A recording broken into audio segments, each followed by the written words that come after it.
everyone. Despite the challenging situation along the entire front line, the Ukrainian armed forces are advancing, and let's start right away with the Avdiivka direction.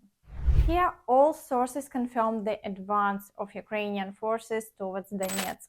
The Ukrainian armed forces have already taken control of part of the village of Opytne, and the gray zone towards Spartak has increased by 1 kilometer and 100 meters.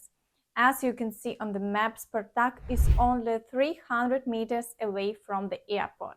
This means that the Ukrainian forces are getting closer to Donetsk. And importantly, the front line has practically approached their 2014 border.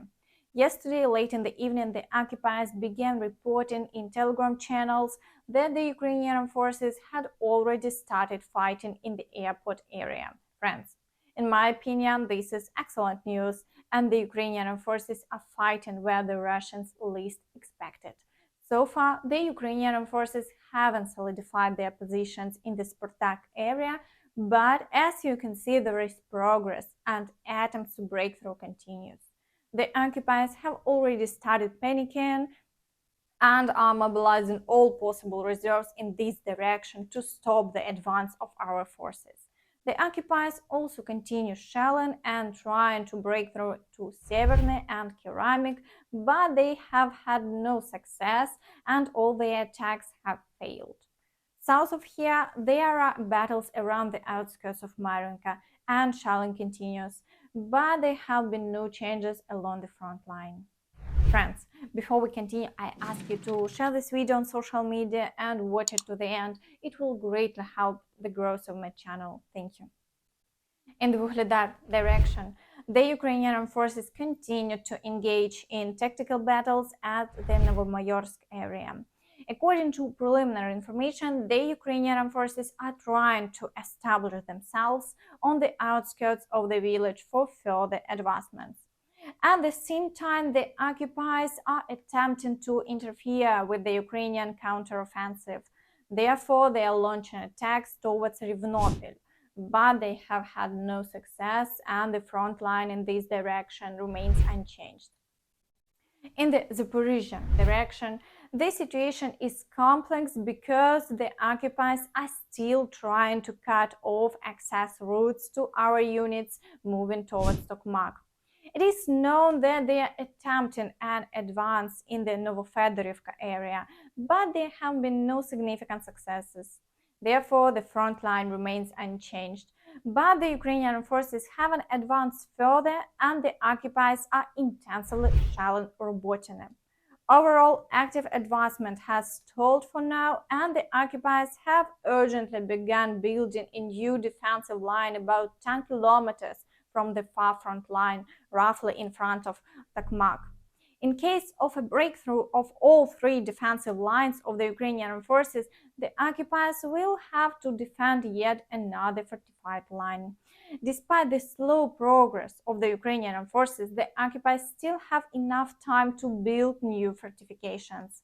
Previously, it was expected that they wouldn't have time to fortify, and the Ukrainian forces' entry into operational spaces would allow for swift movement.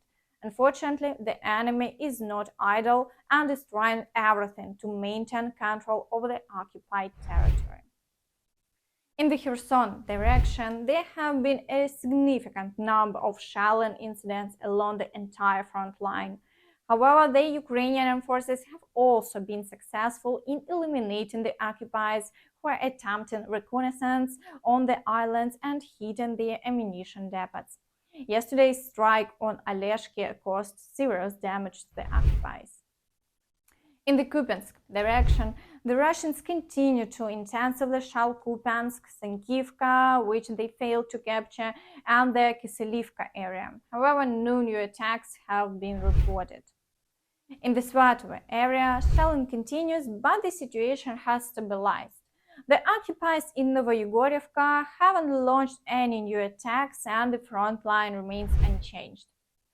In the direction of Krymina, despite ongoing shelling, there is no activity observed from both sides, so the front line remains unchanged as well. In the Bakhmut direction, the Russians don't hide the fact that the Ukrainian forces have entered Andriivka and tactical battles are taking place there. At the same time, they continue their attacks in the areas of Orikhovo-Vasilievka, Klishchiivka, and Kurdyumivka. There is also a significant amount of shelling across the entire front line, but there are no major changes, so we are waiting for further development. Overall, things are not going very well for the Russians, and they even managed to expand hundreds of rockets and drones in vain, thanks to the ingenuity of our defenders. An Iranian-made Shahed drone launched by Russian forces heads towards a Ukrainian air defense system. A miss quickly celebrated by Ukrainian soldiers. What the Russians missed was this: a fake air defense system, part of an entire arsenal of decoys that has popped up around the country. Fake weapons that are as cheap to make as they are useful to deploy. An American towed howitzer costs anywhere between $2 to $4 million. This one cost just $1,000 to make. It's essentially made up of drain pipes. But the point is, each time one of these is hit, it is a real one that is spared, and it's cost the Russians time, energy, and money to hit it. The challenge for this steelworks company that had nothing to do with arms making at all, updating their designs to keep up with the ever more sophisticated weapons arriving in Ukraine. Despite them, the fighting along the Eastern Front has been tough, Ukrainian officials acknowledge. The forest just outside the eastern town of Kreminna has been a battleground for much of the war. But the counter-offensive has made its daily battles that much more intense. Yuri Mikulyak, a special forces commander, has just returned from there with his men. Нам нужны боеприпасы. И без вот этих всех высокоточных ракет, боеприпасов, дальнобойной артиллерии, дальнобойных боеприпасов, без этого всего мы не можем воевать эффективно. Behind Mikulyak, one of the Russian tanks his unit took in Irpin early in the war. He says the lack of ammunition has been chronic in this war. Ukraine, he explains, has had to use creativity as it holds the lines. Мы пытаемся какую-то применять военную хитрость, как-то свой боевой опыт совмещать с военной хитростью, дурить противника, изобретать какие-то новые ловушки там. A part of that effort is happening far from the front lines, in factories like this one, perfecting the art of the fake weapon.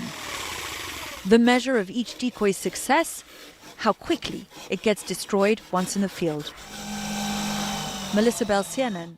Meanwhile, Putin made his first appearance at the Eastern Economic Forum since 2015, and it happened without the participation of other world leaders. The only foreign representative at this session was the Vice President of Laos, Pani Yathotu. Мы можем прекратить боевые действия, если противная сторона осуществляет контрнаступление. Мы что должны сделать? Они будут контрнаступать, а мы скажем, мы прекращаем. Мы же не троцкисты. Движение все, конечная цель ничто. Это плохая теория. То есть получается, что сначала Киев должен остановить боевые действия, доказать это, после этого мы готовы будем разговаривать. Послушайте, я уже сказал, сначала они должны отменить указ, декрет, запрещающий вести переговоры. И заявить о том, что они хотят, готовы к этому, вот и все. Ну а потом посмотрим. The Ukrainian Defense Forces successfully struck a base housing enemy drone crews for Zala and Lancet and manned aerial vehicles in the Donetsk region, as reported by the Center for Strategic Communications of the General Staff of the Armed Forces of Ukraine. On the morning of September 11, 2023, the Ukrainian forces conducted a successful strike on the enemy unmanned aerial vehicle base in the temporarily occupied town of Luhansk in the Donetsk region. Additionally, today in Russia, a plane belonging to Ural Airlines flying from Sochi to Omsk made an emergency landing in a field near Novosibirsk. There were 167 people on board the Airbus A320, including 6 crew members and 23 children. The aircraft issued a distress signal before landing due to a hydraulic system failure. Preliminarily, there were no casualties. It seems that in Russia there is still a lack of understanding about the risk associated with using local airlines because of sanctions that prevent foreign aircraft from being serviced by certified specialists. Instead, non-original or worn-out parts are used for aircraft repairs. In the meantime, the Novosibirsk Transport Investigation Department has initiated a criminal case for violating the rules of aviation safety and operation. Сегодня нас везли из Адлера в Омск на подлете к городу. Сказали, что нелетная погода, перенаправляют в Новосибирск. Потом объяснили, как себя вести в экстренных ситуациях, посадили на поле, отбежали все подальше от самолета, возгорания никакого не было, так один бок немного закоптился, приехали автобусы, пожарные, ручной уклад спустили, все разобрали все. Теперь на автобусах повезут в село Московка Новосибирской области. Дом культуры.